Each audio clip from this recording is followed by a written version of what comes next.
Warahmatullahi wabarakatuh.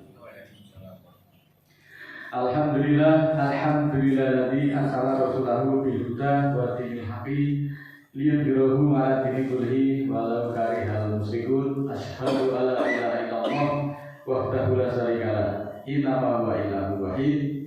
Allahu la ilaha illa huwa rabbul arsyil azim. Allahu la ilaha illa huwal hayyul qayyum. Allahu la ilaha illa huwar rahmanur rahim. Rabbi shrah li sadri wa yassir li amri wahlul 'uqdatam min lisani yafqahu qawli waj'alni wasiran min ahli. Muslimin yang dimuliakan Allah, pada hari yang mulia ini saya mengajak kepada saudara-saudara semuanya, marilah kita semuanya untuk memuji Allah dan marilah kita tingkatkan iman dan takwa kepada Allah. Semoga dengan ketakwaan ini kita diberikan solusi atas masalah yang sedang kita hadapi, dan kita juga diberikan rezeki yang berlimpahan sebagaimana yang dijanjikan di dalam surah ke-65 ayat 3. Saudaraku, bahwa dakwah itu bukan hanya pesan agama saja, tetapi juga memerlukan sumber daya yang mendukung keberlangsungannya. Salah satu elemen penting dalam mendukung kegiatan dakwah adalah pengelolaan dana yang transparan dan akuntabel. Kepercayaan umat adalah fondasi utama untuk keberhasilan dakwah. Dan kegiatan ekonomi itu juga sangat penting bagi manusia karena bertujuan untuk memenuhi kebutuhan hidup yang beragam, untuk meningkatkan kesejahteraan dan mengelola sumber daya yang terbatas. Maka aktivitas seperti produksi, distribusi, dan konsumsi membantu manusia untuk bertahan hidup, untuk mengurangi kemiskinan, dan menciptakan efisiensi dalam penggunaan sumber daya yang ada. Dakwah berperan penting di dalam mempengaruhi ekonomi dengan membentuk etika bisnis Islam, mendorong pola pikir yang produktif, dan menggerakkan pemberdayaan umat. Dakwah itu juga memiliki peran yang sangat penting dalam membangun kemandirian dan memberdayakan potensi ekonomi lokal, terutama di komunitas Muslim. Oleh karena itu, untuk mengatur ekonomi, Allah mengutus Rasul. Perbaikan ekonomi yang dilakukan beliau menitik beratkan pada aspek-aspek sosial, etika, dan keadilan, serta melarang praktek-praktek curang seperti penipuan, mengurangi timbangan, dan penimbunan barang yang dibutuhkan banyak orang dan bisa merugikan. Oleh karena itu, marilah kita perhatikan surat ke-25 ayat 20. A'udzubillahi minasyaitonir rajim. Bismillahirrahmanirrahim. Wa ma arsalna qablaka minal mursalina ila ilahum la ya'kuluna ta'ama wa yamshuna fil aswaqi wa ja'alna ba'dakum li ba'din fitnatan atas biruna wa kana rabbuka basira. Yang artinya, dan kami tidak mengutus rasul-rasul sebelum kamu, melainkan mereka sungguh memakan makanan dan berjalan di pasar-pasar. Dan kami jadikan sebagian dari kamu cobaan bagi sebagian yang lain. Maukah kamu bersabar? Dan adalah Tuhanmu Maha melihat. Saudaraku, bahwa ayat ini menegaskan bahwa Nabi adalah manusia biasa, bukan malaikat. Artinya apa? Bahwa Nabi atau Rasul juga memiliki kebutuhan fisik, berinteraksi sosial, dan mencari nafkah. Rasul itu dipilih dari kalangan manusia sendiri agar bisa menjadi teladan langsung dalam kehidupan sehari-hari. Nabi adalah manusia biasa yang butuh makan, minum, dan bekerja. Kalau di ayat ini diterangkan berjalan di pasar-pasar, itu artinya juga bekerja untuk mencari nafkah. Rasul bukanlah malaikat ataupun manusia yang supernatural. Maka di dalam surat kedua, surat Al-Baqarah ayat 31, ini adalah dasar ilmu pengetahuan umum yang diajarkan Allah kepada Adam. Itulah sesungguhnya cikal bakal dari ilmu pengetahuan pada umumnya yang kemudian dikembangkan oleh anak cucunya dan keturunannya di kelak kemudian hari sampai kondisi saat ini. Termasuk di dalamnya ada yang dikenal dengan sebutan ilmu ekonomi. Sepanjang perjalanan dakwah Nabi Muhammad di dalam menyiarkan agama Islam, penerapan nilai dan praktek ekonomi Islam juga menjadi perhatian besar bagi Nabi, mengingat di daerah Mekah kala itu menjadi pusat perdagangan yang terbesar saat itu.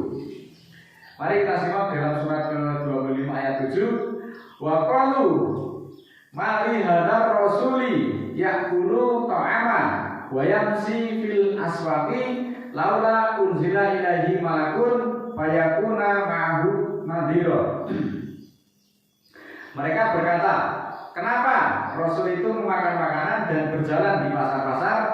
Kenapa tidak diturunkan kepadanya yang berkuasa, lalu jadi pemberi peringatan bersamanya? Nah, di dalam ayat ini memberikan pelajaran kepada kita semuanya bahwa Rasul, kalau kita bicara Rasul itu jangan dipersempit bahwa Rasul itu hanya Muhammad saja.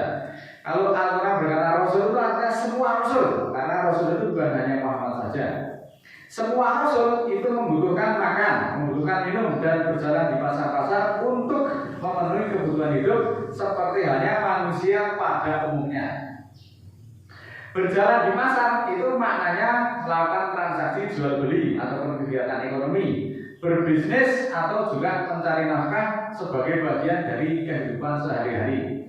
Di dalam kehidupan Rasul dan para sahabat, kegiatan ekonomi seperti berdagang, bekerja, bertani, dan sebagainya itu digunakan untuk membiayai dakwah. Jadi ekonomi itu sebagai penopang dakwah. Rasul itu tidak pernah menjadikan mimbar itu sebagai tempat mencari nafkah. Sangat berbeda dengan para ulama dan pada guru-guru pada zaman sekarang ini. Maka mari kita simak ayat ke-6 ayat 90. Ulaika ladina hadallahu fa bihuda muqtadih. Qul la alukum alaihi ajran in wa ila dzikril alamin. Itulah orang-orang yang kamu tunjuki, maka ikutilah petunjuk itu. Katakanlah, aku tidak meminta upah kepadamu atas dakwahku, bahwa dia, Al-Quran itu adalah pemikiran bagi seluruh manusia atau seluruh alam. Selanjutnya surat ke-8 ayat 30. Wa in yamkuru bikal ladzina kafaru liyusbituka aw yaqtuluka aw yukhrijuka wa yamkuruna wa yamkurullah wallahu khairul makirin. Dan ingatlah ketika orang-orang kafir memikirkan tipu daya terhadapmu untuk menangkap kamu, untuk memenjarakanmu atau membunuhmu atau mengusirmu. Mereka memikirkan tipu daya dan Allah menggagalkan tipu daya itu. Dan Allah sebaik-baik pembalas tipu daya. Inilah Rasul dalam berdakwah itu menghadapi rintangan atau hambatan yang sangat luar biasa, berupa fitnah, berupa caci maki, mau ditangkap, mau dibunuh. Nabi Ibrahim itu juga mau dihukum, Nabi Musa itu juga mau dihukum, bahkan mau dibunuh atau juga diusir. Bagaimana mungkin beliau sempat memikirkan honor atas ceramahnya tersebut? Maka sangat tidak mungkin hal itu dilakukan. Fa in tawallaitum fama sa'altukum min ajrin in ajriya ila Allah wa umirtu an akuna minal muslimin. 10 ayat 72. Jika kamu berpaling, maka aku tidak meminta upah kepadamu, bahwa upahku hanyalah atas Allah, dan aku diperintah agar aku termasuk muslimin.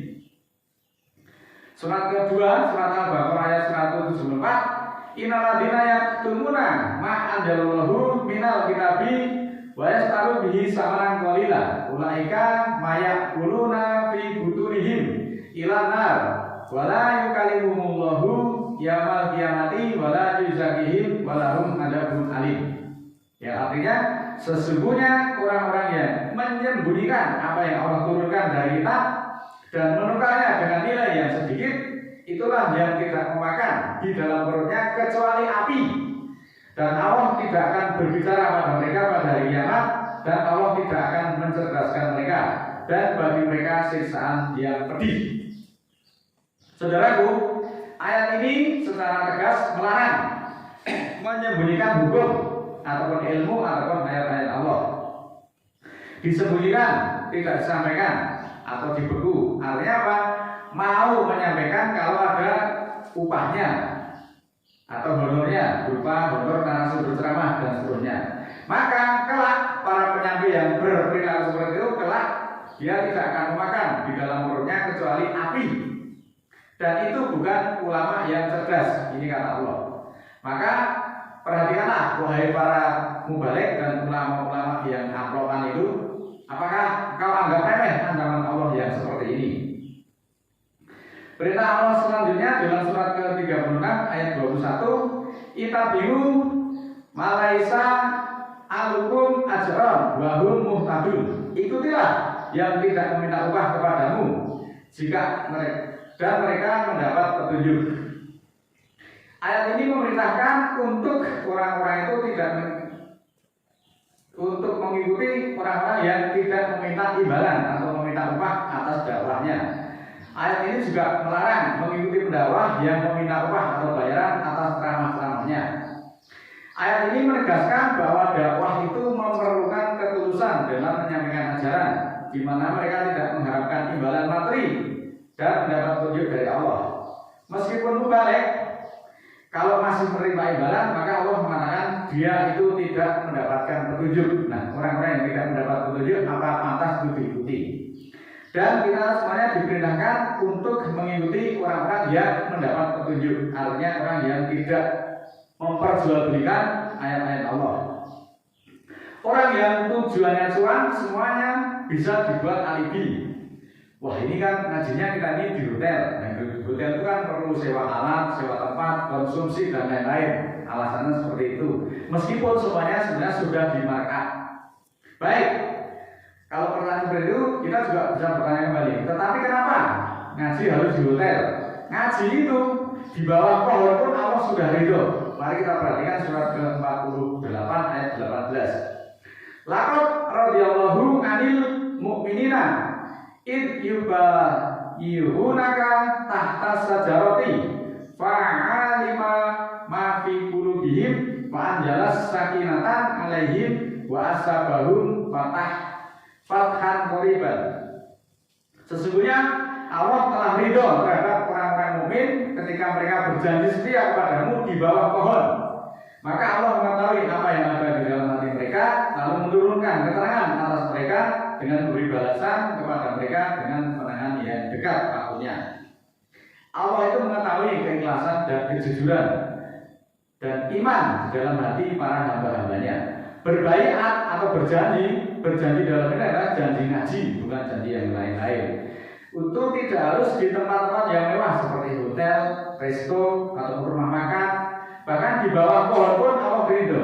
Ini penting karena kalau ngaji itu bisa di tempat-tempat yang sangat sederhana, bahkan di bawah pohon pun bisa diikuti oleh siapapun. Maka kalau ngaji itu harus di tempat yang mewah dan berbayar, berarti yang mendapat petunjuk hanyalah orang-orang yang kaya saja, sedangkan orang-orang yang miskin hina-hina tidak berhak mendapat petunjuk. Apakah demikian? Ingat bahwa dakwah itu tidak boleh diskriminatif. Bahkan Nabi Muhammad itu pernah ditegur Allah ketika dia datang seorang buta yang meminta dianalisakan ayat Al-Quran, itu maksudnya diajari ngaji. Nabi itu mengabaikan karena Nabi sedang memprioritaskan orang kaya raya yang harapannya nanti kalau orang kaya raya itu diopeni maka akan menghasilkan infak atau sedekah yang besar. Itu pun langsung Allah menegurnya dalam surat Abasa ayat 1 ayat 110. Kita bisa simak nanti. Oleh karena itu yang diminta Allah itu adalah keteguhan dan kesungguhannya. Saudaraku yang dimuliakan Allah, saya tahu bahwa materi ini bisa ditinjau dari berbagai sudut pandang. Artinya bisa terjadi pro dan kontra. Oleh karena itu saya mohon maaf, saya tidak punya kepentingan apapun di dalam hal ini. Saya hanya menyampaikan ayat-ayat Allah dan saya yakin ayat-ayat itu tidak ada yang salah. Kalau salah itu berarti saya salah dalam menginterpretasikan ayat-ayat tersebut. Tetapi sependek pengetahuan saya, baik Nabi maupun Rasul dari Adam sampai Muhammad, tidak saya temukan keterangan dalam Al-Quran bahwa mereka, beliau-beliau itu pernah mengutip bayaran atas penyampaian ayat-ayatnya. Nabi tidak pernah menyampaikan ayat-ayat Al-Quran itu untuk mencari sumber nafkah. Dan Nabi juga tidak pernah sekali lagi menjadikan mimbar ini sebagai tempat mencari nafkah. Nabi tidak pernah menjadikan pengikut-pengikutnya ataupun umatnya sebagai narasumber, sebagai sumber pendapatan. Nabi dan Rasul tidak pernah mengeksploitasi pengikutnya sebagai sumber fulus. Buktinya Nabi itu masih berjalan di pasar-pasar, yang artinya beliau juga bekerja untuk menghidupi keluarganya.